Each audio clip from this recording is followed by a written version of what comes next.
Hello student, good morning, नमस्कार, आदाब, सत श्री अकाल, what ever you feel connected with, this is Jyoti and welcome on physics concept. आज मैं आप लोगों को एसी वाला जो चैप्टर है आपका क्लास 12th का, उसका एक केस स्टडी वाला क्वेश्चन कराने जा रही हूँ जो आपके लिए बहुत ही बेनिफिशियल होगा।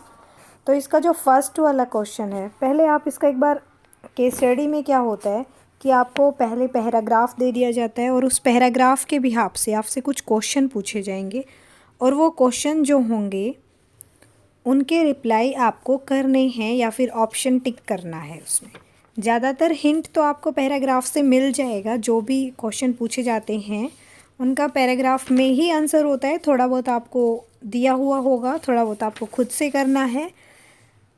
पैराग्राफ होगा वो आपके सिलेबस से बाहर नहीं आएगा, सिलेबस के अंदर ही आएगा। तो इसमें देखिए, पहले हम पैराग्राफ को रीड करते हैं। Let a source of alternating current EMF E is equal to E naught sin omega t be connected to a circuit containing a pure inductance L।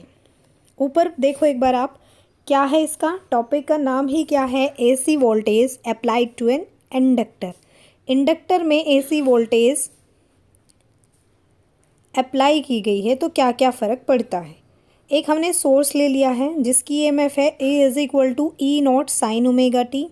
Connect कर दिया है किसी सर्किट के अंदर जिसमें सिर्फ इंडक्टेंस है। इंडक्टेंस को L से डिनोट करते हैं, यू नो अबाउट इट।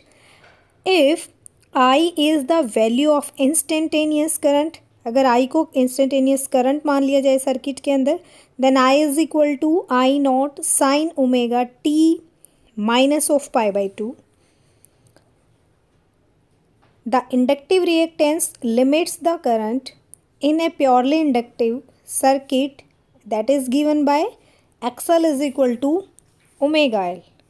ये आपको एक सर्किट दिया हुआ है जो कि प्योरली इंडक्टिव है। ये सिंबल जो होता है ये ऐसे वाला, ये AC का होता है, अल्टरनेटिंग करंट के लिए होता है। इसमें देखो फर्स्ट वाला, अगर आप क्वेश्चन देखोगे क्या है, फर्स्ट वाले क्वेश्चन के अंदर क्या पूछ रहे हैं? 100 Hz AC is flowing in a 14 millihenry coil. The reactance is, reactance निकालना है, मतलब इंडक्टिव रिएक्टेंस निकालना है आपको। होता क्या है बेटा? XL is equal to omega L। तो ओमेगा की वैल्यू 2 पाई न्यू L और 2 लिखोगे एज इट इज़। पाई की वैल्यू कितनी होती है? 3.14 मल्टीप्लाई न्यू की वैल्यू दी हुई है कितनी? 100 हर्ट्ज़ और एल की वैल्यू दी हुई है 14 और यहाँ पे क्या है? मिली, तो उसके नाम का आप क्या लिखोगे? 10⁻³ अगर इस पूरी की पूरी इक्वेशन को अगर आप सोल्व कर लेते हो तो जो हमारी XL की वैल्यू आती है वो आती है 8.8 ओम। यानी कि option number C option is the right answer for this question. Next है हमारा in a pure inductive circuit, जिसमें सिर्फ इंडक्टेंस है। उस सर्किट के अंदर resistance to the flow of current is offered by, जो रेजिस्टेंस है उसको किससे ऑफर्ड करोगे, किससे उसको सब्स्टिट्यूट किया जाता है, क्या लिखा जाता है उसको? इंडक्टर। क्योंकि देखो सर्किट तो ऐसा ही बना हुआ था ना, अभी मैंने सर्किट दिखाया था आपको, दोबारा दिखा दूँ? ऐसा ही बना हुआ था। तो यहाँ पे सिर्फ क्या है? इंडक्टेंस है। तो इसका जो आंसर आएगा that is option B. Next question है हमारा, in a inductive circuit by what value of phase angle does the alternating current lag behind the EMF। देखो अभी अभी आपने क्या देखा था, उसमें जाओगे आप, करंट क्या था पैराग्राफ के अंदर? I is equal to I not sine omega T minus π/2। देखो माइनस में है तो लैग का आ गया, और प्लस होता तो लीड होता, और π/2 क्या है? जिस एंगल से वो लैग कर रहा है, π/2 एंगल से। और ये पूछ क्या रहे हैं हमसे कि किस एंगल से लैग कर रहा है? That is option B, 90 degree angle से। और आपको ये भी पता होता है लेग करे या लीड करे इनके अंदर हमेशा कौन सा फेज डिफरेंस होता है, π/2। हमने इनके डेरिवेशन में भी देखा था और वैसे भी 2-3 क्वेश्चन हम कर चुके हैं ऐसे। नेक्स्ट क्वेश्चन है हमारा, how much inductance should be connected to 200 volt. कितना इंडक्टेंस निकाले, मतलब एल की वैल्यू हमें निकालनी है जब कितना हो जाए, 200 वोल्ट हो जाए। 50 हर्ट्ज न्यू की वैल्यू दी हुई है, AC supply so that the maximum current कितना हो जाए, 0.9 एम्पियर फ्लो थ्रू इट। तो इसमें जैसे आप करोगे तो यहाँ पे हमारा आई नोट की वैल्यू क्या होती है, E note divided by X L, that is equal to E not की वैल्यू। देखो रूट मीन स्क्वायर वाली वैल्यू में आपने किया होगा, ये √2 से मल्टीप्लाई हो जाती है, इन दोनों के अंदर ये रिलेशन होता है। और जो एक्स एल होता है वो क्या होता है, ओमेगा एल, और ओमेगा की वैल्यू 2π न्यू और एल बन जाता है। यहाँ से एल की वैल्यू अगर आप निकालोगे, एल को इधर ही रखो, सारी की सारी चीज़ों को इधर उधर शिफ्ट कर दोगे तो क्या बन जाएगा, √2e डिवाइडेड बाय 2π न्यू और आई नोट। या फिर आप क्या कर सकते हो कि जो हमारा आई नोट है उसको नीचे ले जाओ और एल को ऊपर ले जाओ, तो ये वैल्यू बन जाएगी L is equal to √2e divided by 2π new I note.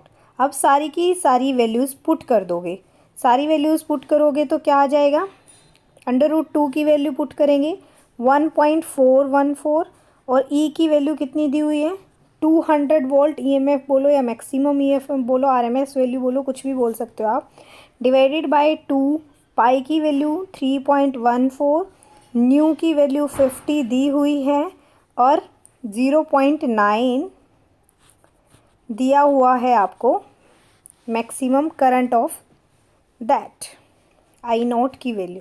जब इसको आप सोल्व करोगे तो क्या आ जाएगा, 1 हेनरी, मतलब इसकी वैल्यू क्या आएगी, 1। That is option B. Option B is the right answer. 69 का जो आंसर है that is option B. Next जो है हमारा वो है 70 question number, maximum value of current. Maximum value निकालनी है करंट की। When the inductance of 2 Henry is connected to 150 volt hertz 50 hertz supply is, मतलब क्या हुआ, इंडक्टिव रिएक्टेंस। और हमें निकालना क्या है, सबसे पहली बात आई नोट की वैल्यू निकालनी है, ठीक है, मैक्सिमम करंट। तो देखो आई नोट की वैल्यू अगर आप निकालोगे, सबसे पहले हमें क्या चाहिए, अभी अभी जो हमने लिखा था क्या थी हमारी equation, I naught is equal to E note divided by X L. E naught क्या बनेगा, √2 मल्टीप्लाई ई वी न्यू बोलो divided by X L. X L क्या बन जाएगा, 2π न्यू और एल। अब इन सारी की सारी चीज़ों की वैल्यू पुट कर दोगे आप और हमारा आई नोट आ जाएगा। पुट कैसे करेंगे, पुट कर देते हैं, √2 1.414 मल्टीप्लाई ई न्यू की वैल्यू 150 दी हुई है यहाँ पे ये रखी हुई, डिवाइडेड बाय 2π न्यू था ना, तो 3.14 मल्टीप्लाई न्यू 50 हर्ट्ज और मल्टीप्लाई एल की वैल्यू कितनी दी हुई है, 2 दी हुई है, ये रहा 2 Henry.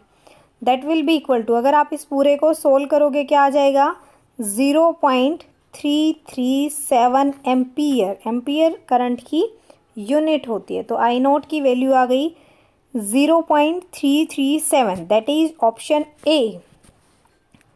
A option is the right answer. अगर आपको वीडियो अच्छी लगे तो लाइक शेयर सब्सक्राइब आप कर सकते हैं। आगे के क्वेश्चन हम नेक्स्ट को वीडियो में करेंगे। और अगर आप हमारी वीडियो से जुड़े रहोगे तो डेली हम कुछ ना कुछ अच्छा डालते रहेंगे जो आपके एग्ज़ाम के लिए बहुत बेनिफिशियल होगा। Thank you for watching, have a nice day.